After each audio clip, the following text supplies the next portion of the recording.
Padre, así como cantábamos ahora, permítenos arraigarnos en ti. Sabemos que la única manera que esto pueda pasar es a través de tu palabra, Señor. Arraiga tu palabra en nuestro corazón. Arraiga tu palabra en nuestra vida, Señor. Danos oídos para escuchar, pero también corazones para entender y asimilar lo que tú hoy nos quieras enseñar. Danos la gracia, Señor, para no solamente ser oidores, sino también hacedores de tu verdad. Te lo pedimos en el nombre de Jesús. Amén.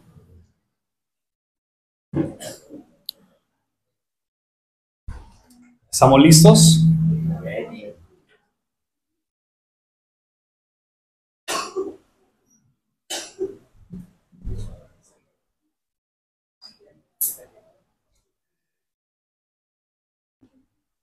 Hermanos, cuando ustedes tienen un dolor persistente, ¿qué hacen? Bueno, aparte de quejarse, ¿qué hacen? Buscan medicamentos, ¿qué más? Sí. ¿Qué más? Ir al médico, ¿cierto? Claro, ir al médico. Cuando un dolor persiste y persiste y persiste, bueno, uno ya como que se empieza a preocupar y uno va al médico, ¿no? ¿Y para qué uno va al médico?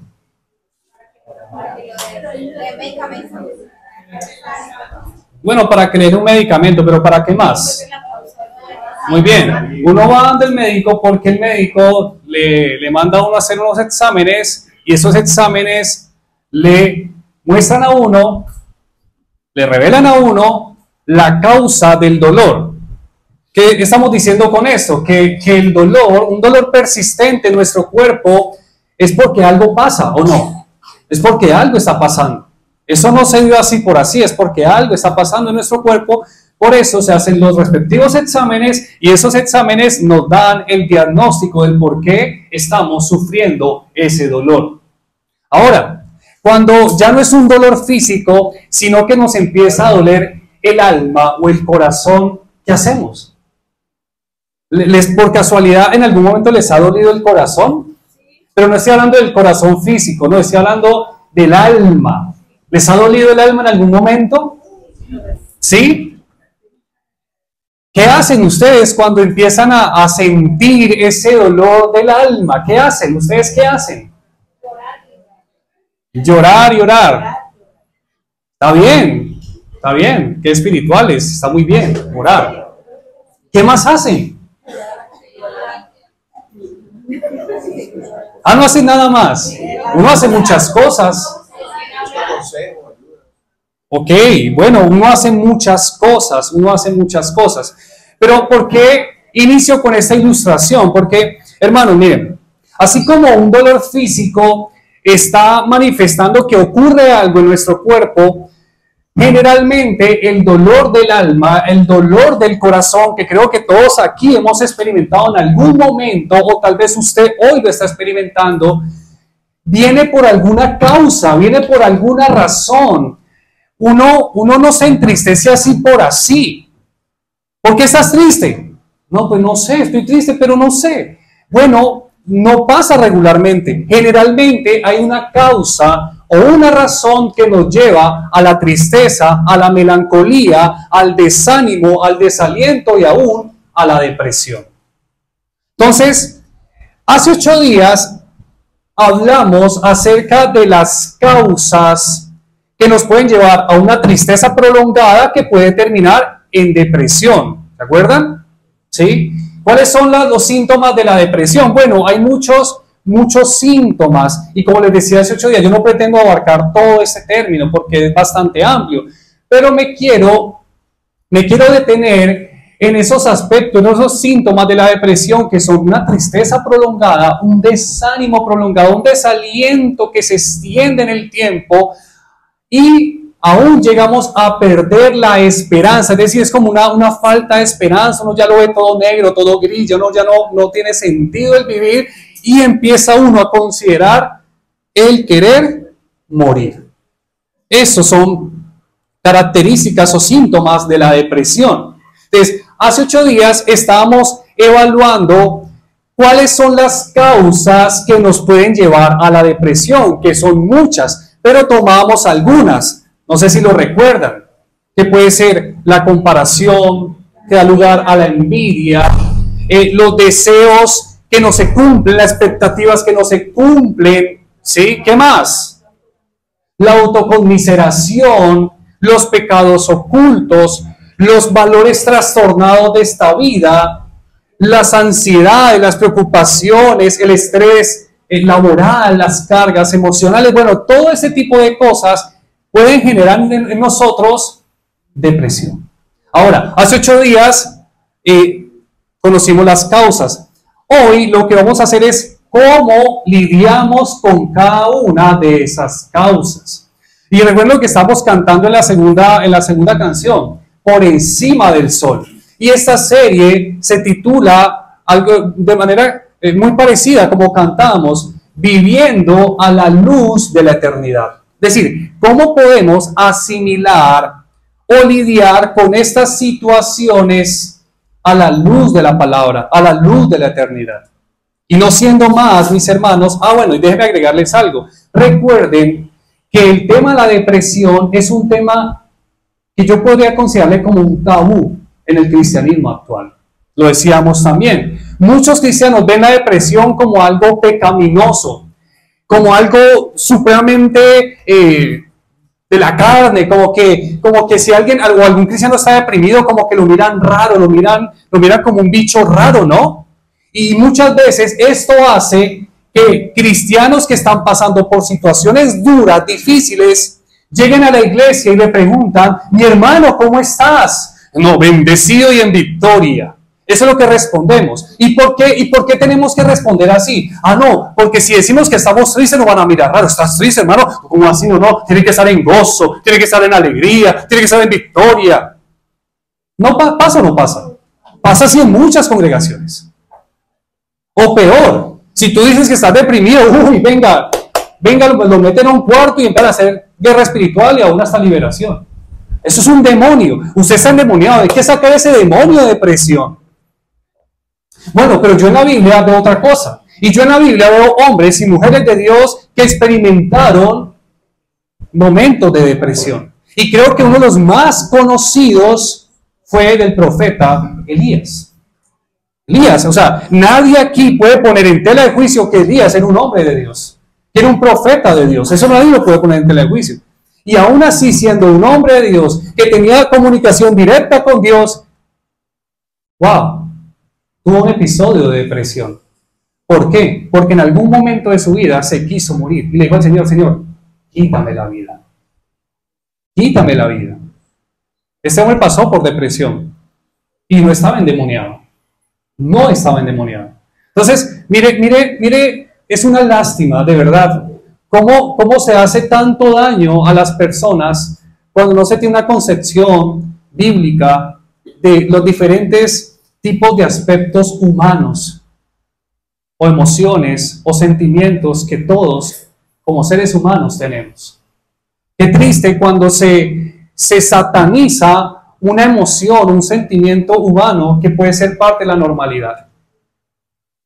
Por eso tenemos que tomar esto y lidiar con ese tipo de situaciones que hoy en día se están dando a gran escala, no conforme a lo que dice un humanista, no conforme a lo que dice una persona religiosa que no lo aborda desde el punto de vista bíblico, sino conforme a lo que dice la palabra del Señor. Y bueno, no siendo más, entremos de lleno. La primera causa o razón que hablábamos hace 8 días era la envidia. Era la envidia. Y claro, hablábamos de que la envidia, ese sentimiento de celo, de enojo, de rabia, de molestia, aún de tristeza, de pesar, porque es que yo no tengo lo que éste tiene. Me molesta que éste esté tan bien y yo no esté tan bien. ¿Sí? Y esa envidia nos lleva también a compararnos, ¿no? Generalmente caemos en esto y esto gracias a las redes sociales. Yo les decía, las redes sociales, miren, hay que cogerlas con pinzas, Porque de verdad es casi que inevitable que cuando uno empieza a ver publicaciones de conocidos, de amigos, de compañeros, del amigo de la infancia, el compañero de estudio, que sí progresó, que sí tiene una carrera, que sí tiene un título, que sí tiene carro casi beca y yo no, inmediatamente empezamos a comparar. Ah, mira, salió del mismo colegio que yo salí, tiene los mismos años que yo y mira, si es una persona exitosa y yo no. Empezamos a compararnos de esa manera y empezamos a sentir cierto pesar, rabia, enojo con nosotros mismos y eso nos puede llevar hasta un sentimiento de depresión, de derrota, de fracaso. Yo soy un fracasado porque no tengo el éxito que tuvo o que tiene mi compañero. Mira, ya se casó, tiene hijos, tiene una familia, yo no me he casado, ya se me va a ir el tren, decimos, ¿no? Y eso nos lleva a una tristeza prolongada. Mis hermanos, la envidia, mire, la envidia no es un asunto meramente de la gente incrédula. Porque podemos llegar a decir, no, la envidia solamente la sienten los incrédulos. Yo soy cristiano, yo no tengo envidia. No, mis hermanos, no, mentira. En la Biblia también vemos el caso de un hombre, ¿sí?, de Dios que sintió envidia. Sí, sintió envidia. Hermano, no estamos exentos de sentir envidia. Claro que sí. ¿Usted recuerda a este hombre llamado Asaf? ¿Saben quién es Asaf? Sí, ok. Bueno, Asaf, no muy conocido en la Biblia, pero Asaf era uno de los salmistas. Es decir, todos los salmos no los escribió David. No, hubo salmos que hasta por ahí lo escribió Moisés. Y Asaf escribió un salmo muy conocido que es el Salmo 73. Y mire lo que pasó con Asaf. Mire lo que pasó con Asaf, un hombre de Dios, un salmista del Señor. En el Salmo 73, versículos 2 al 7, dice, y leo la NTV. Salmo 73, versículos del 2 al 7.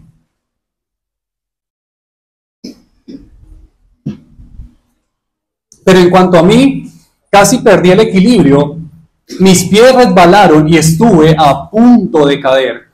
¿Porque qué? Envidiaba a los orgullosos cuando los veía prosperar a pesar de su maldad. Pareciera que viven sin problemas. Tienen el cuerpo tan sano y fuerte, no tienen dificultades como otras personas, no están llenos de problemas como los demás. Lucen su orgullo como un collar de piedras preciosas y se visten de crueldad.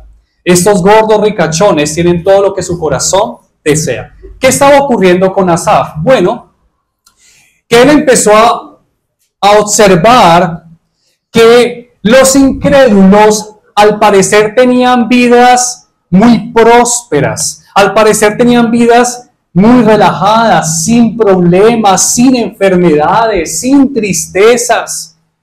Y él empezó a compararse con ellos.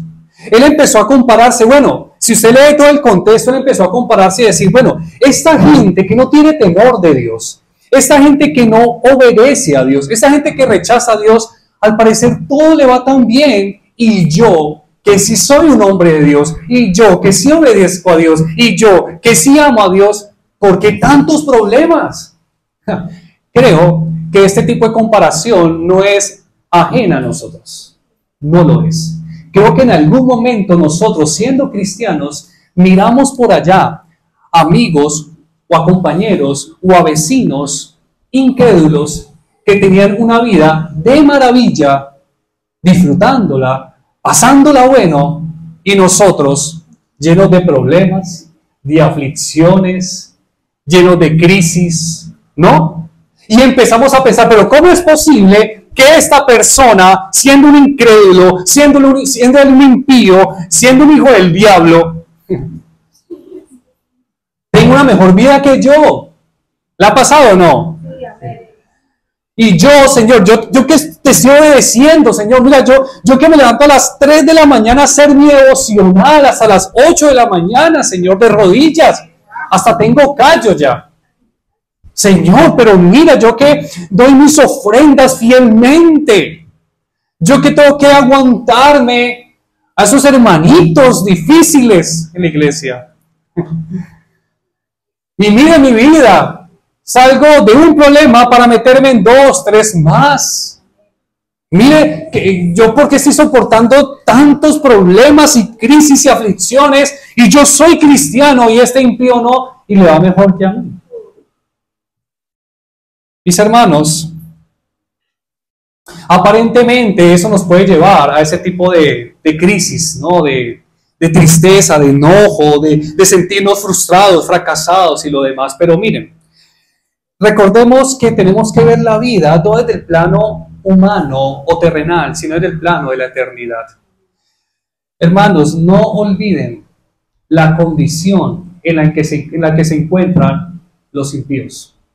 No olviden la condición en la que se encuentran los incrédulos.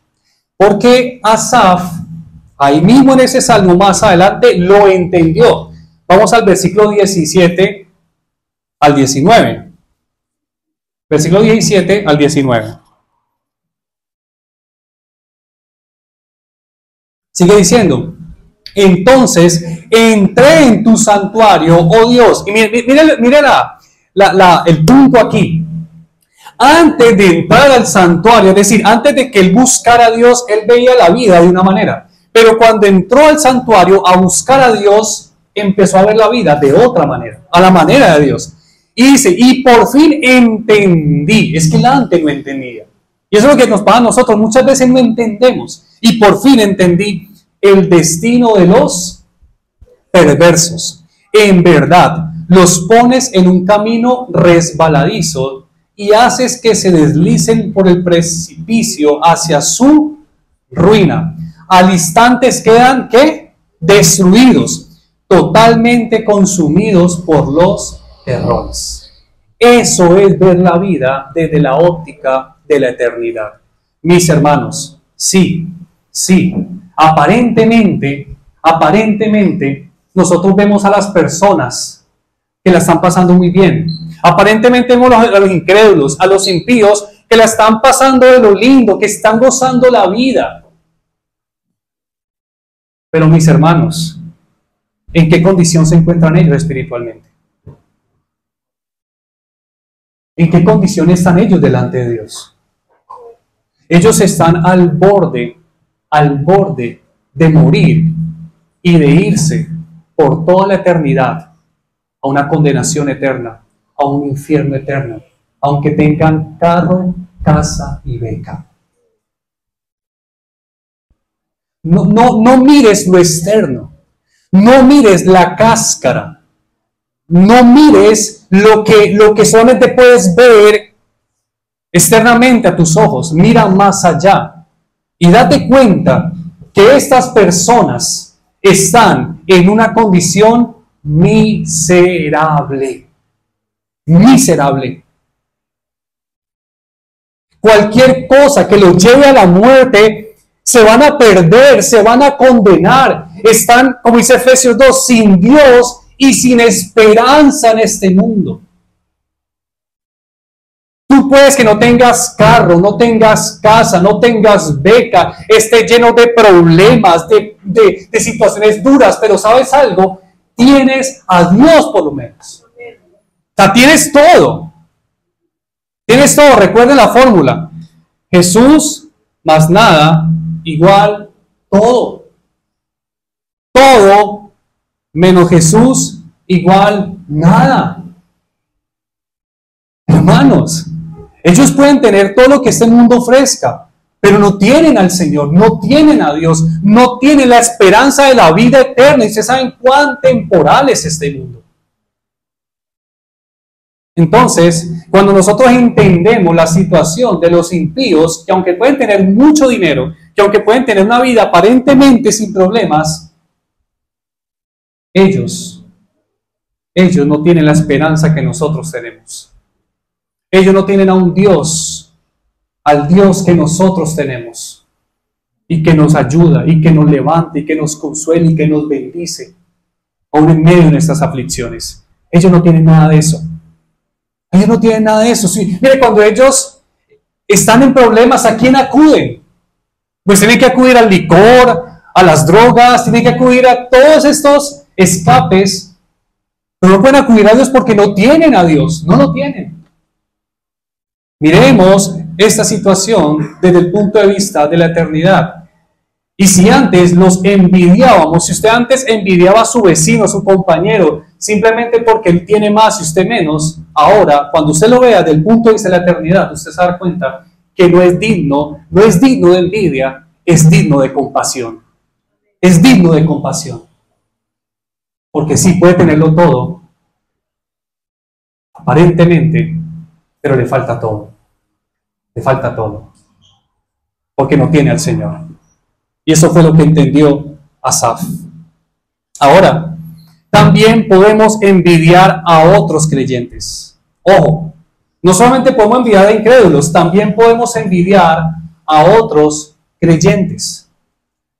Mis hermanos, podemos ver que Dios ha bendecido con una bonita familia, con un buen esposo, con una buena esposa, un hermano, que Dios ha bendecido con salud, que Dios ha bendecido con un buen trabajo, que Dios ha bendecido con un buen ministerio a un hermano, a una hermana.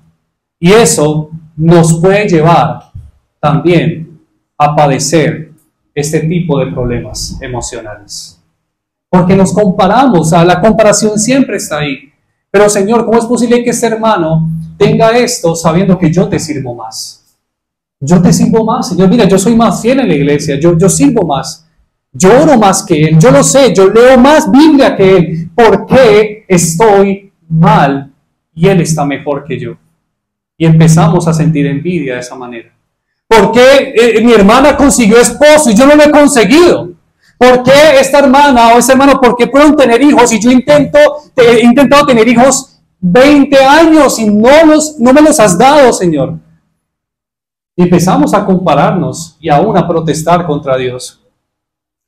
Pero, mis hermanos, tengamos en cuenta dos cosas muy importantes. Primero, Dios es soberano para Él darnos lo que Él nos quiera dar. Él es soberano y Él nos da lo que Él nos quiera dar. Él reparte como Él quiere repartir. Permítame leer Mateo capítulo 20 del 8 al 15. Mateo capítulo 20 del 8 al 15, leo la Reina Valera. Dice: cuando llegó la noche, el señor de la viña dijo a su mayordomo: llama a los obreros y págales el jornal, comenzando desde los postreros hasta los primeros.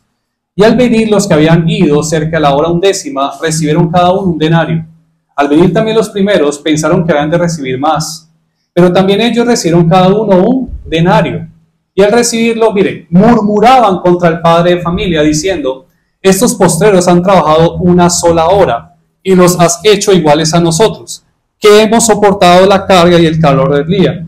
Señor, yo soy cristiano hace 20 años y este es un recién convertido y mira cómo lo has bendecido y a mí no me has dado nada, Señor. Yo he soportado 20 años de servicio, he soportado 20 años de burla, he soportado 20 años de crítica, he soportado 20 años de llevar la cruz, Señor. Y este vea recién convertido y tiene una familia, ya se casó, ya tiene hijos, y yo aquí solo, sola. Él respondió, dijo a uno de ellos: amigo, no te hago agravio, ¿no conviniste conmigo en un denario? Toma lo que es tuyo y vete, pero quiero dar a este postrero como a ti. ¿No me es lícito hacer lo que quiero con lo mío? Escucha esta pregunta. ¿No me es lícito hacer lo que quiero con lo mío? Mis hermanos, Dios es el dueño de todo. Es el dueño de todo. Aún de lo que tú tienes, tú no eres dueño de nada, tú eres un administrador nada más. Todo lo que tú tienes, Dios es el dueño. Y Él te lo dio a ti no porque tú lo merecieras. Él te lo dio a ti por pura gracia. Por pura gracia, no por mérito, por gracia. Por lo tanto, si Él es dueño de todo, y si Él quiere darle a tu hermano un poco más y a ti un poco menos, ¿por qué te enojas? ¿Por qué le envidias? ¿Por qué te comparas? Es Dios que lo quiso así. Porque Él es soberano para dar y para quitar si quiere. Mis hermanos, esta doctrina de la soberanía de Dios sí que es rechazada por nosotros, ¿no? Es como que la resistimos porque es que no es justo. Como cuando los que tienen hermanos y estábamos pequeños, la mamá o el papá, si nos daba un bombón a uno, tenía que darle el bombón a otro, ¿no? Porque no, entonces era injusto, era injusto. Ese es nuestro concepto de justicia, Señor. Si le das un carro a mi hermano, pues también lo tienes que dar a mí. Si le das un esposo, también lo tienes que dar a mí. O sea, por partes iguales, Señor, así no vale. Así no juego, Señor. No, es que el Señor da como Él quiere dar. El Señor da como Él quiere dar. Y si a tu hermano le dio más, ¿sabe qué dice la Biblia? No dice envidia, le dice gózate con él. La Biblia dice llora con los que lloran. Y creo que llorar con los que lloran puede llegar a ser fácil. Decir, ay, sí, mi hermano, qué lástima, no, estás pasando por esto. La palmadita en el hombro, yo estoy contigo, yo no sé qué. Ah, pero cuando el hermano ha recibido una gran bendición, vení, disfrutémoslo, vení, gocémonos, como que, pero Señor, ¿por qué? ¿Por qué no me bendijiste a mí también? Como que reír con los que ríen no es tan fácil. Gozar con los que gozan no es tan fácil cuando a mí no me han dado. ¿No han pensado en eso? Cuando a mí me dan y al otro le dan, bueno, los gozamos porque a todos nos dieron, pero si a él le dan y a mí no me dan, nos gozamos también. Nos alegramos. Y de ahí, mis hermanos, nacen las envidias, los celos, nacen las tristezas, nacen los desánimos, nace el desaliento. Y luego el Señor pregunta ahí, ¿no me es lícito hacer lo que quiero con lo mío? ¿O tú tienes envidia porque yo soy bueno? Hermanos, Dios es bueno. Y Él da de manera generosa como Él quiere dar. Nunca te olvides de eso. Nunca te olvides. Todo lo que tú has recibido de Dios es por gracia. No es porque tú te lo merezcas. Y al otro le dio más. Bueno, Él es bueno. Él da como quiere dar. Y lo segundo que hemos de tener en cuenta, hermanos, que es totalmente necio envidiar o compararnos con otros hermanos, es que tengan en cuenta algo. Los planes de Dios para cada persona son únicos. Únicos. Dios hace todo menos réplicas. Dios no es chino. Los chinos son qué gente tan buena para hacer réplicas. Impresionante. Dios no hace réplicas AAA. No, Dios todo lo que hace, lo hace original. Original. Todo. Todo. Todo. Por eso es necio que usted se compare con otro creyente, porque la vida o el proceso de ese otro creyente es único y totalmente diferente a su vida y a su proceso con Dios. ¿Me desean entender o no? Muy pocos amén. Muéstrame un hombre en la Biblia. Por ejemplo, pensemos en el proceso que Dios tuvo con Abraham, el propósito que Dios tuvo con David, con Salomón, con Moisés, con Gedeón. Y muéstreme si hay algún propósito o proceso que Dios tuvo con alguno de ellos que se pareciera, por lo menos que se pareciera, o que fuera idéntico. No lo hay, ni en el Antiguo Testamento, ni en el Nuevo Testamento. Desde el primer hombre con el que Dios trató hasta el último hombre, siempre Dios habrá hecho planes diferentes. Entonces, como se coge la huella de otro y se ponga la huella aquí, se pone la huella y decir, ay, no, pero ¿cómo así? Son diferentes. Son diferentes. Son únicas. Hermanos, los propósitos de Dios para cada uno de nosotros son diferentes. Por eso, cuando tú estás pasando por una aflicción, por el desierto, y tu hermano está pasando por las cumbres de la felicidad, no te amargues la vida. A Dios le plació que Él esté allá en la cumbre de la felicidad. Gózate con Él. Y no digas, pero Señor, ¿por qué eres tan injusto de darle felicidad a mi hermano que ora menos que yo, que sirve menos que yo, y a mí me tienes aquí en el piso llorando? Es tu proceso. Si hoy estás en el desierto es porque es el proceso de Dios para ti hoy. El del hermano será después, porque ese hermano, téngalo por seguro, si está en la cima de la felicidad, de allá Dios lo va a bajar, lo va a tirar al piso también. Porque todos los procesos con Dios son en el piso. Por ahí tenemos que pasar, en el valle, en las lágrimas de sombra y de muerte. Todos pasamos por ahí, mis hermanos. Por eso, ojo, no se acostumbre mucho a estar allá en las cumbres, como vimos ayer un documental de una pareja cristiana. No sé si ustedes vieron ese caso, una pareja cristiana que estuvo 35 años viviendo en Estados Unidos y que lo deportaron.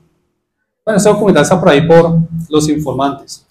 Y resulta que ellos decían, no, es que, no, miren, nuestra vida era perfecta, eso era perfecta nuestra vida, hasta que nos deportaron. Bienvenido al club.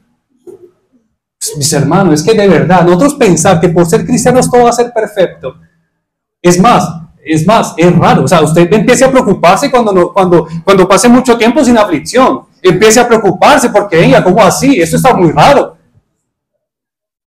Eso está muy raro, de verdad. Porque Dios al que ama disciplina, y no necesariamente se refiere que usted va a hacer algo malo y lo va a disciplinar. No, Dios disciplina si me desea usted hacer algo malo.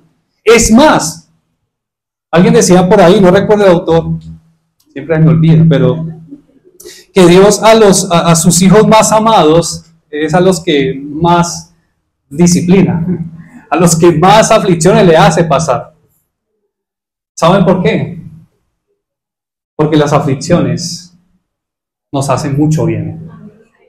Nos hacen mucho, mucho bien. Por eso, reitero, hermanos, no se comparen. El proceso que Dios lleva contigo en esos momentos es único. Es único. Dele gracias al Señor de que te tenga en sus propósitos.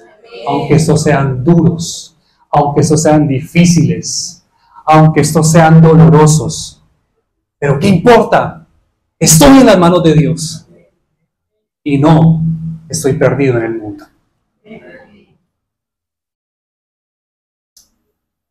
La segunda causa o razón que nos puede llevar a una tristeza prolongada, a un desánimo o aún a la depresión, decíamos que son deseos o expectativas que no se cumplen.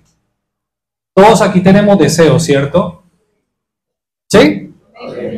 ¿Todos aquí tenemos algún tipo de expectativa?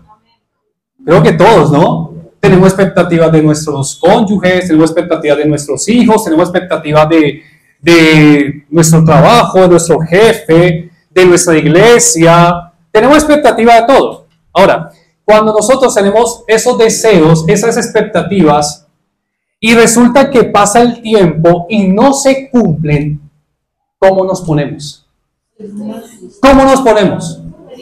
Yo tengo la expectativa de que mi esposa cambie y estoy orando para que mi esposa cambie o mi esposo cambie y estoy doblando rodilla, intercediendo, golpeando los aires, como dicen por ahí.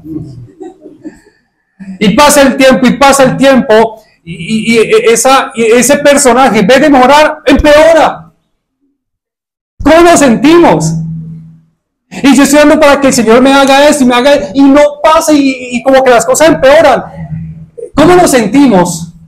Frustrados, amargados, tristes, desanimados, como que no, esto ya no vale la pena seguir orando ni siquiera. Hermanos, déjenme decirles algo.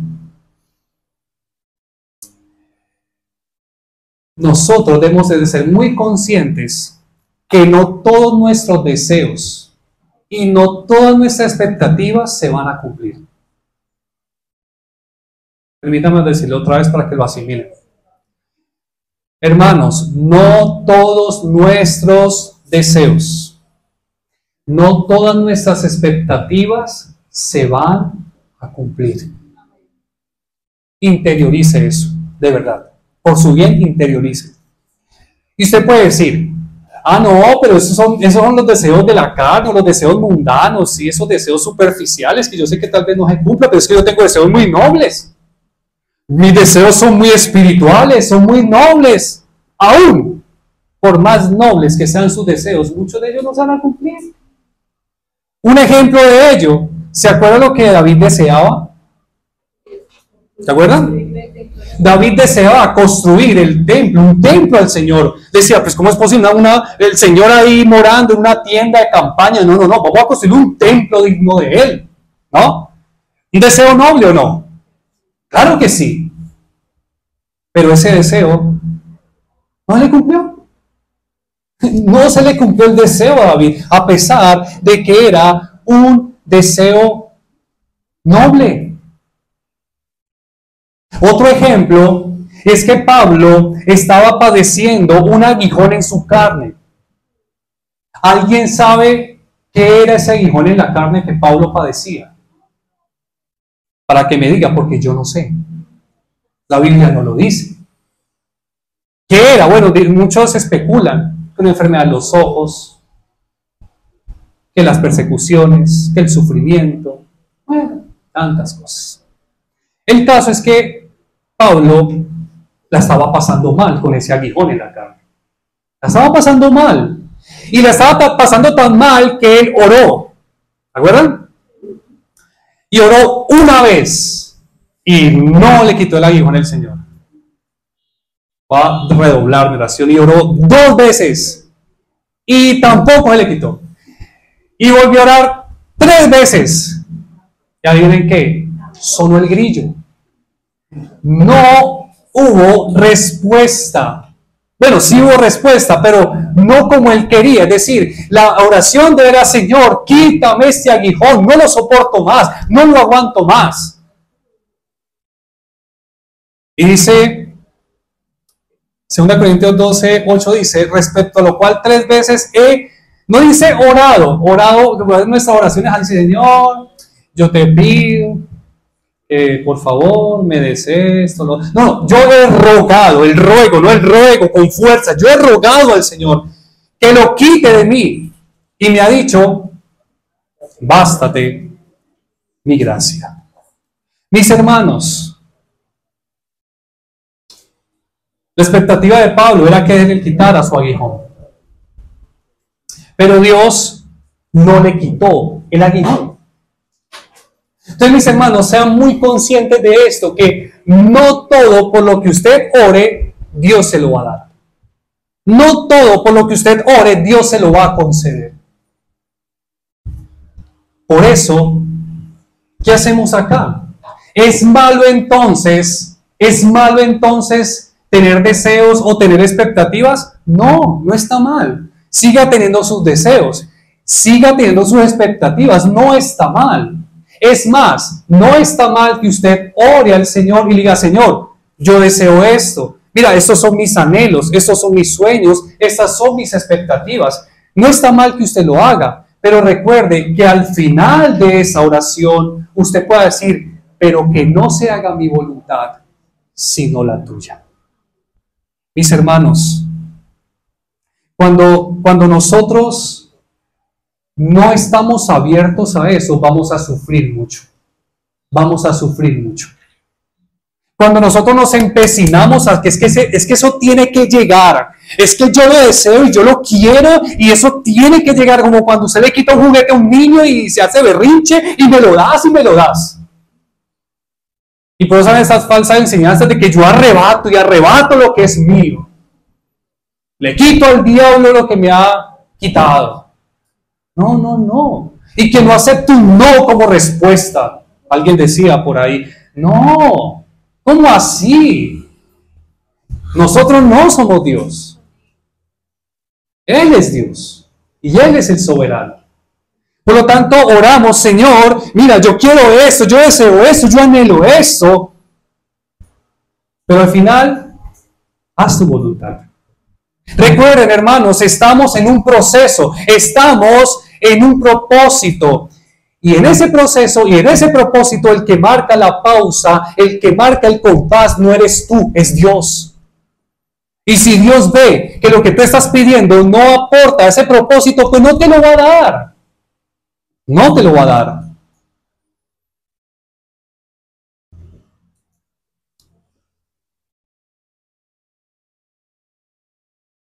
Otro elemento importante a tener en cuenta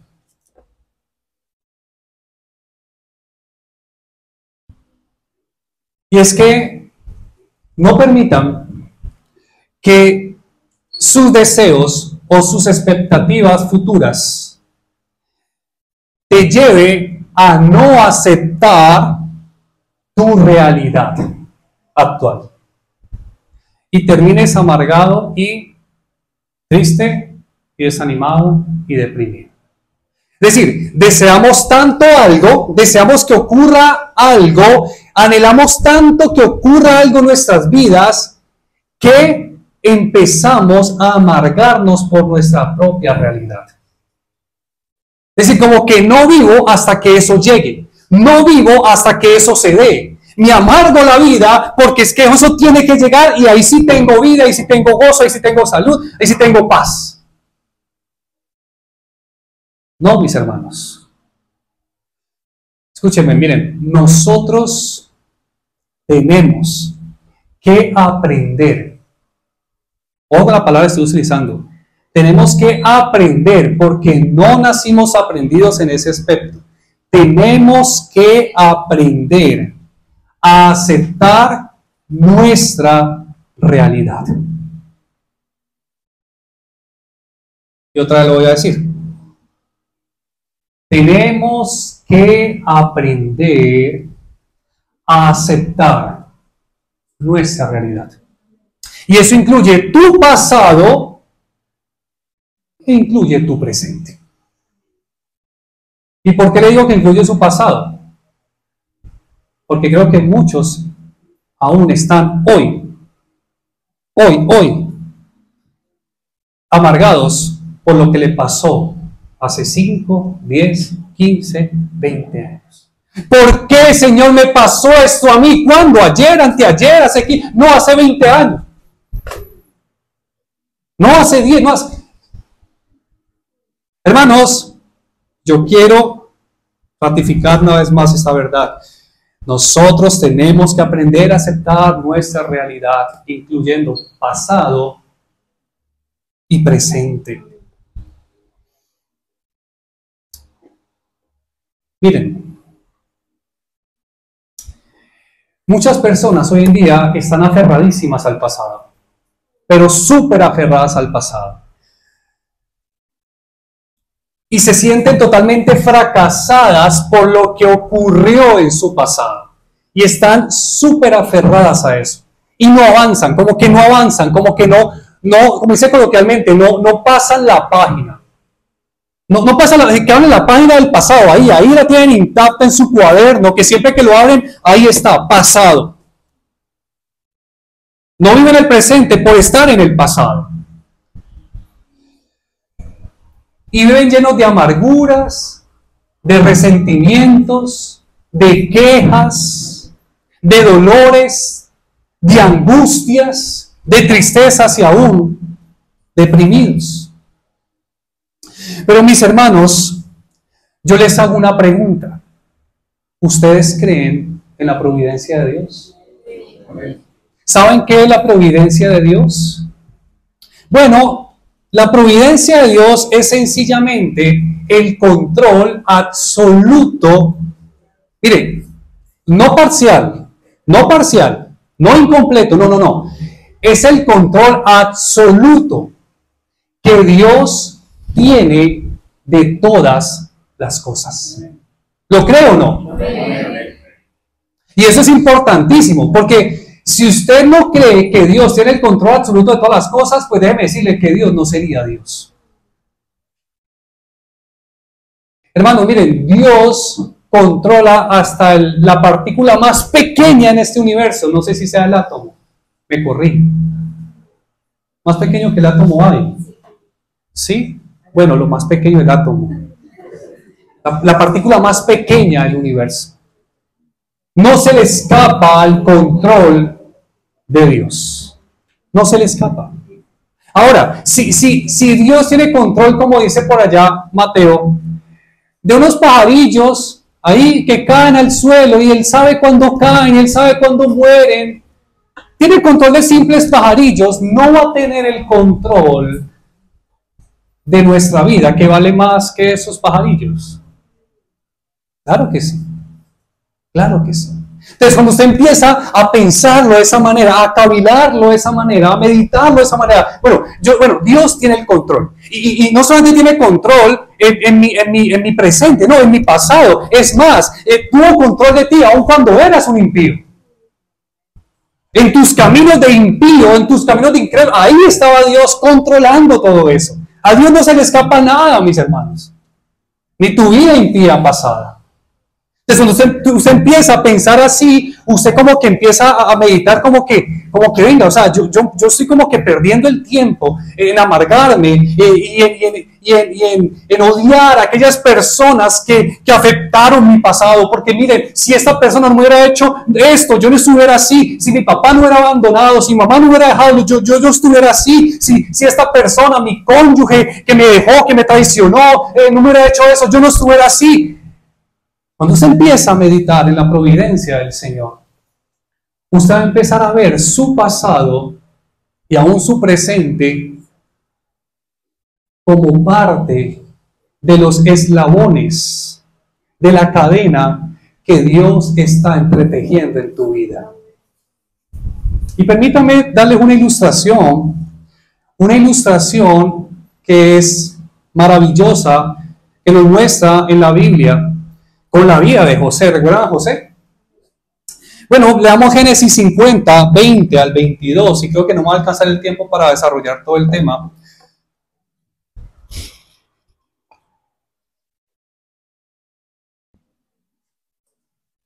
Génesis 50, del 20 al 22, leo la Biblia de las Américas. Dice, ¿ustedes se acuerdan lo que pasó con José? A no leer todo. ¿Sí se acuerdan lo que pasó con José? ¿Qué pasó con José? Los vecinos que le caían mal a José lo vendieron como esclavo. Los hermanos. Y de sangre. No, muchos sinvergüenzas, de verdad. Sinvergüenzas. ¿Cómo es posible que a su propio hermano lo hayan vendido de esa manera? Es que, o sea, que a uno le hagas un enemigo, va y viene, pues un enemigo, ¿no? Que a mí un enemigo me venda, pues bueno, ya es un enemigo, eso espera de él, pero los propios hermanos, la propia familia, que lo venda a uno. Ustedes saben que las ofensas que más duelen son las de las personas más cercanas, ¿cierto? Las que más duelen. Imagínense cómo pudo haber estado José, que fue vendido, es más, no, ni siquiera vendido, es decir, lo vendieron, pero lo querían era matar. Increíble. Los propios hermanos de José lo querían matar, porque obviamente tenían envidia. Lo querían matar, pero hubo uno, creo que Rubén, le dijo, no, espere, ustedes van a hacer eso. Hombre.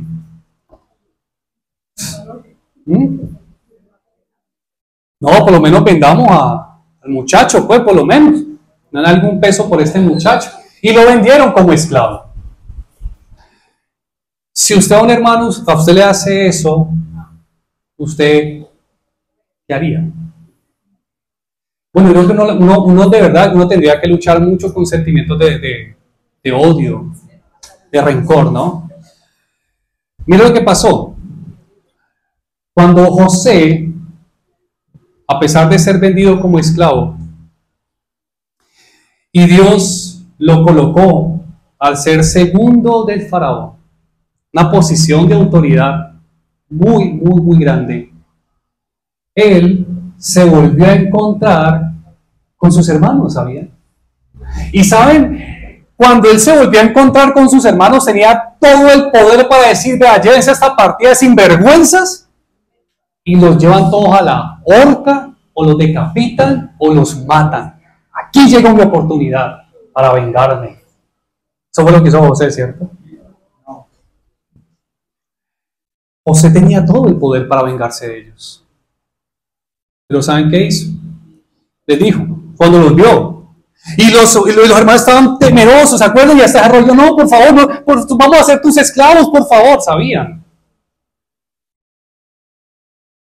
Vosotros pensasteis hacerme mal, pero Dios lo tornó en bien.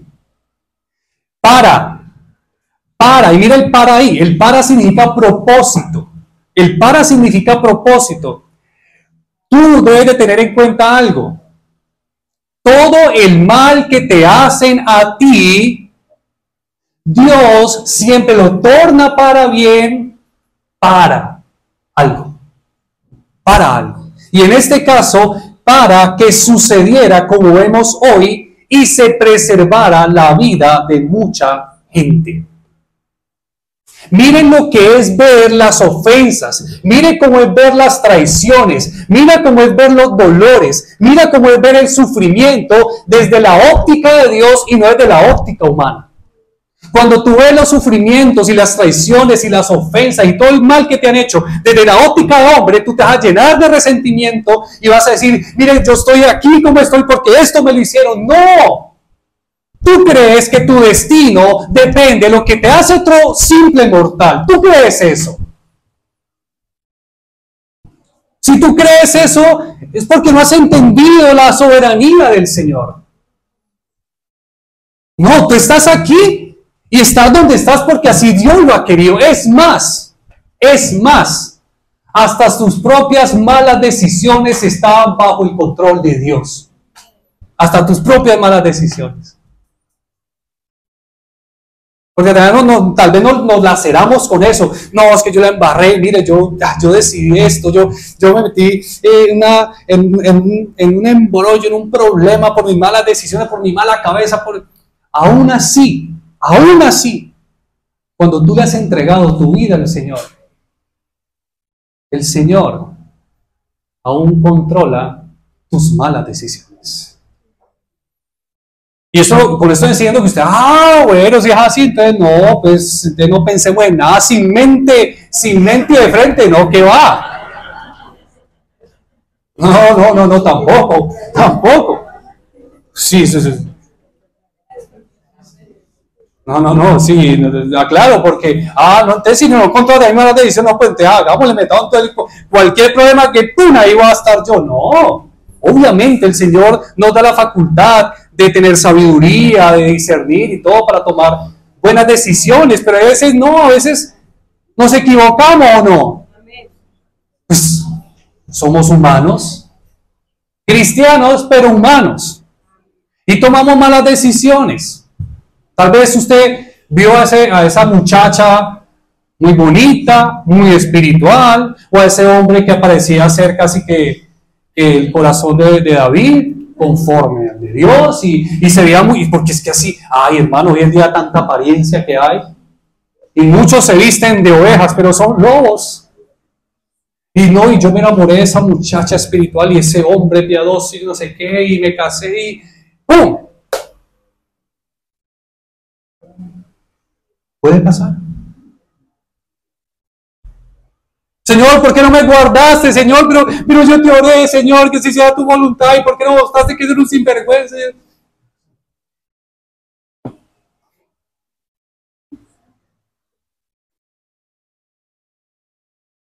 Ahora, pues, no temáis. Yo proveeré para vosotros y para vuestros hijos. Y mira lo que dice ahí. Y los consoló y les habló cariñosa. Esto es simple. No, espera un momentico. Esperen. Asimilemos esto, porque esto no es natural. Si usted está todavía aferrado al pasado, aferrado a esa persona que le hizo tanto mal, usted solo te está diciendo, espera y verás que me lo encuentro por ahí. Espera y verás, para poner las cuentas claras. Espera y verás, para darle un cariñito. ¿Sabe qué hizo José? Los consoló y les habló cariñosamente. Nosotros llegamos a ese punto sobrehumano, sobrenatural, cuando entendemos que aún las personas que nos hacen daño fueron nada más y nada menos que un instrumento en las manos de Dios que aportaron para nuestro proceso con Dios.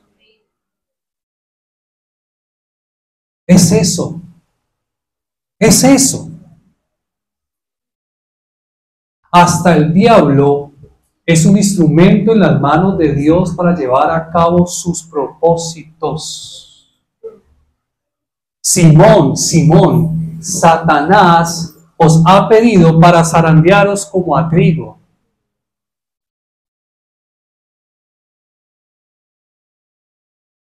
Y lo zarandeó. Sí que lo zarandeó. Porque lo hizo negar al Señor. Pero ¿saben algo? Pedro, aunque negó al Señor, él tenía un corazón sincero, honesto. Un corazón que realmente buscaba a Dios con sinceridad, amaba al Señor. Pero en su momento de debilidad lo negó. Lo negó. Y aún ese error, esa falta, Dios la utilizó para bien. Porque le dijo, pero yo he rogado para que tu fe no falte. Y tú cuando vuelvas, confirma a tus hermanos. O fortalécelos, o anímalos, o aliéntalos. Si ven, mis hermanos, qué diferente es ver la vida o todo lo que nos ha pasado en la vida desde la óptica de Dios. Y cuando tú empiezas a verlo así, como que a entender, ay, ahora entiendo, o sea que todo esto Dios lo permitió como parte de mi proceso. Sí. Esa persona responsable, la que me hizo daño, sí es responsable, claro, le tendrá que rendir cuentas a Dios, todos somos responsables, pero en medio de ese mal que te hicieron a ti, Dios lo encaminó ahora para tu bien, para tu bien. Nada ni nadie puede frustrar los propósitos de Dios que ha determinado para tu vida. Nada ni nadie. Ni el mismo infierno con todos sus demonios. Por eso, mis hermanos, acepten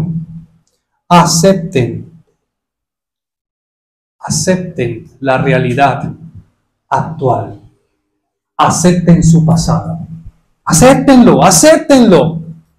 No luchen con él. No luchen con su realidad. Y aclaro, no estoy diciendo que si usted puede cambiar algo, está en sus manos cambiarlo, cámbielo, lo puede hacer. Si hay algo que está mal en su vida, cámbielo.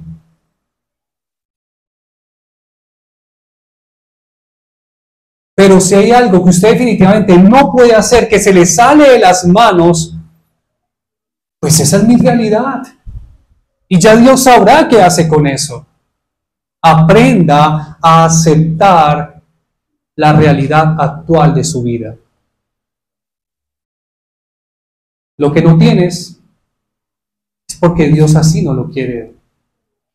Lo que tienes es lo que Dios quiere para ti ahora. Mira las palabras de Job. ¿Aceptaremos solo las cosas buenas que vienen de la mano de Dios y nunca lo malo? Gracias, Señor, por darme esto. Gracias, Señor, por darme aquello. Gracias, Señor. Y 3 doritos después nos estamos quejando. ¿Pero por qué, Señor? ¿Pero por qué esto? ¿Pero por qué? Aceptaremos las cosas buenas y no las malas que nos puedan ocurrir. Si tú estás experimentando un momento de tristeza, de desánimo, de desaliento y aún de depresión, ya sea porque te has venido comparando con otras personas, ya sea porque los deseos que has tenido, tus expectativas no se han dado, no se han cumplido, Yo te animo a que recuerdes que Dios tiene un propósito único en tu vida y que ese propósito conlleva un proceso,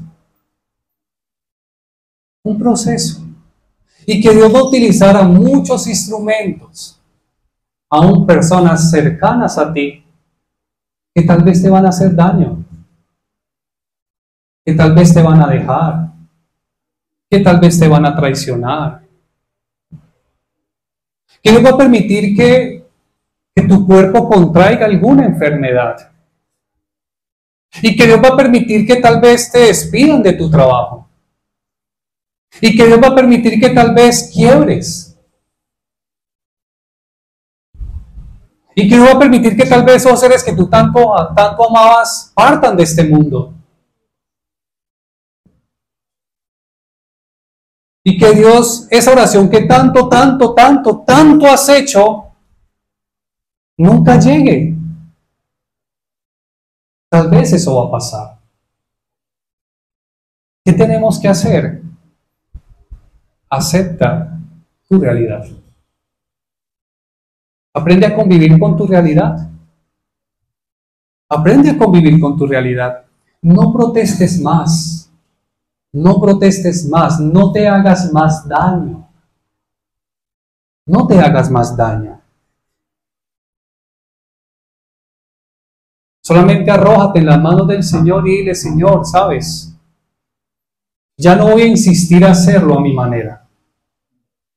Ya no voy a insistir a que se haga todo lo que yo quiera que suceda. Simplemente, Señor, toma mi vida y haz conmigo lo que tú quieras hacer. Mi pasado te pertenece. Mi presente te pertenece. Mi futuro te pertenece. Mi vida te pertenece. Y cuando tú tienes esa actitud, vas a quitarte un peso muy grande de tus espaldas. Porque vas a quitar la mano del timón y vas a decir: Señor, llévalo tú. Yo solamente estoy aquí mirando cómo tú vas entretejiendo día tras día tu perfecto propósito para mí. Tú tienes a Dios. Dios es tu Dios. Cristo es tu Señor. Confía, porque estás en buenas manos.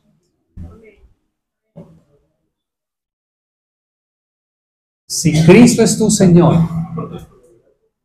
confía, porque estás en buenas manos. Oremos. Padre, gracias por esta tu palabra. Señor, ayúdanos a confiar en ti. Ayúdanos, Señor, a aprender a convivir con nuestra realidad. Ayúdanos, Señor, a aceptar lo que es hoy nuestro presente, pero también lo que fue nuestro pasado. Hoy, Señor, empezamos a ver la vida desde la óptica celestial, a la luz de la eternidad. Hoy queremos, Señor, entender que todo lo que nos ocurrió en el pasado, que tal vez fue difícil, tal vez no tuvimos la oportunidad de contar con un padre, con una madre, tal vez el dolor de la partida de un ser querido que aún no hemos asimilado. Tal vez un cónyuge que decidió irse. Tal vez una enfermedad que hemos rogado una y otra vez y nada que se nos quita. Nada que tenemos alivio de ello. Señor, esas oraciones que tanto te hemos hecho y que no se dan, que parece que no subieran más allá del techo.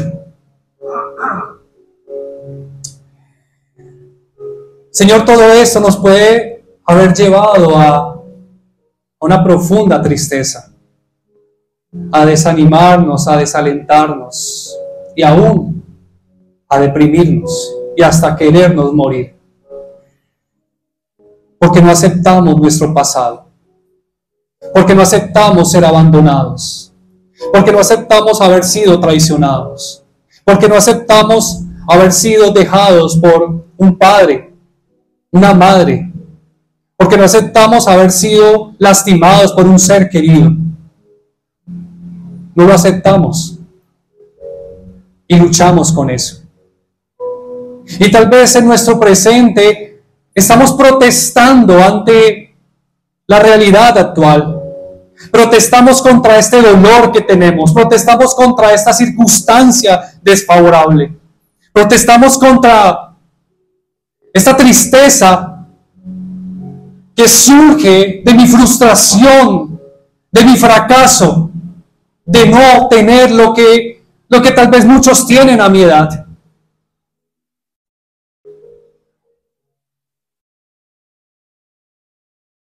Tal vez no aceptamos, Señor, que a nuestra edad no tengamos un matrimonio, no tengamos un esposo, una esposa, unos hijos. Que tal vez no tengamos el trabajo que quisiéramos tener, la profesión que quisiéramos tener, el ministerio que quisiéramos tener. Y que oramos y oramos y oramos y pedimos y nada pasa, nada ocurre. Pero Señor, hoy, conforme a tu palabra, te rogamos que nos ayudes a aprender a aceptar nuestra realidad, a no pelear más con nuestra propia vida, a no pelear más, a no protestar más, a no quejarnos más. Porque estamos aquí, Señor. Estamos como estamos. Tenemos lo que tenemos. Porque tú, Señor, así lo has querido.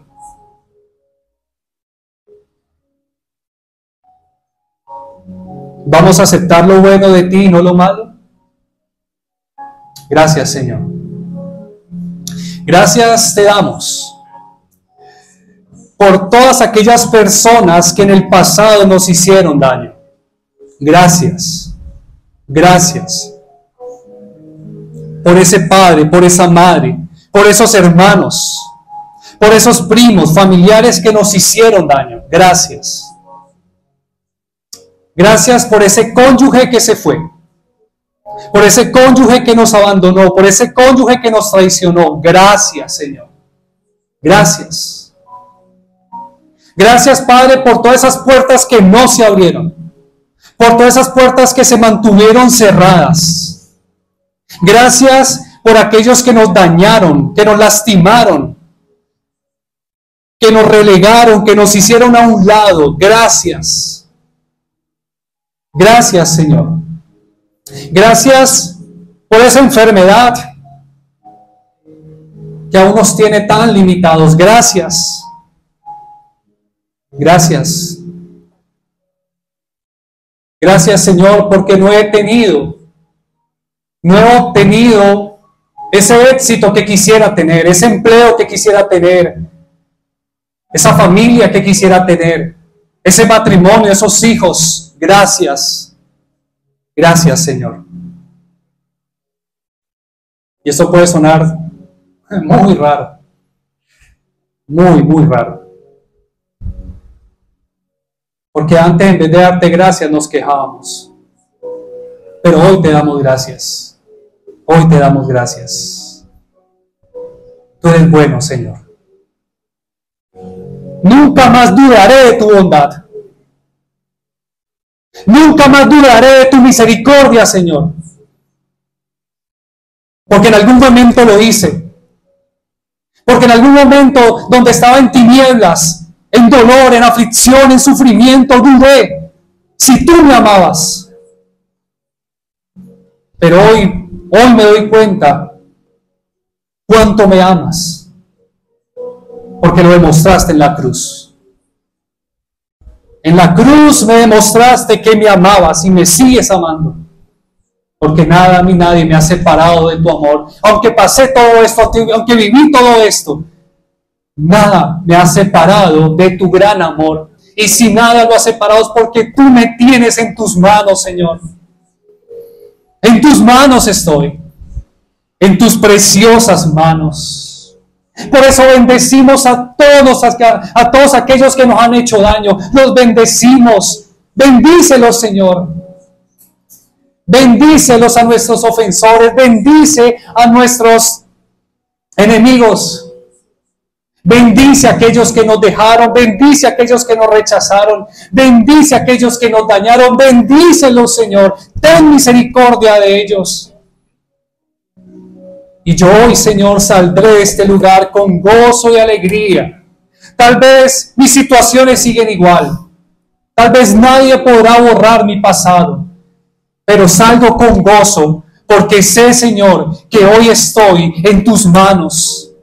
En tus manos preciosas, en tus manos que son totalmente confiables. Hoy salgo con gozo y alegría. Porque aunque no tenga nada, porque aunque lo haya perdido todo, te tengo a ti, Señor. Porque aunque padre y madre,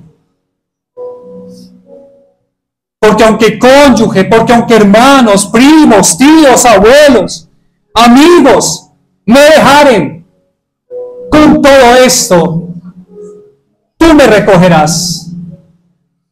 Y aunque esté en el polvo tirado, afligido, tú me levantarás. Y de esta tristeza, Señor, tú me consolarás. Tú eres bueno. Tú eres bueno, Señor. Tú eres bueno, aunque no me des lo que tanto te he pedido. Tú eres bueno, aunque no me hayas quitado esta enfermedad. Tú eres bueno, aunque siga padeciendo aflicciones, dolor y sufrimiento. Tú eres bueno. Tú eres bueno, Señor. Porque me salvaste cuando yo merecía ser condenado. Porque me diste a Cristo, mi mayor regalo.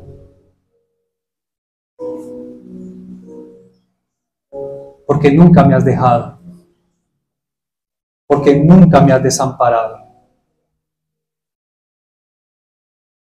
Porque aunque todos se fueron, tú, Señor, permaneciste muy cerca de mí. Aunque yo te daba muchos motivos para que me dejaras. Cuán torpe, cuán débil, cuán necio, cuán pecador soy. Y tú, aún así, no me dejaste. No me diste la espalda. ¿Cómo no celebrarte, Señor? ¿Cómo no amarte? ¿Cómo no bendecirte? Gracias, Señor. Gracias, Señor. Convierte hoy nuestra tristeza en gozo, nuestra queja en gratitud y nuestro lamento en alabanza. En Cristo Jesús. Amén.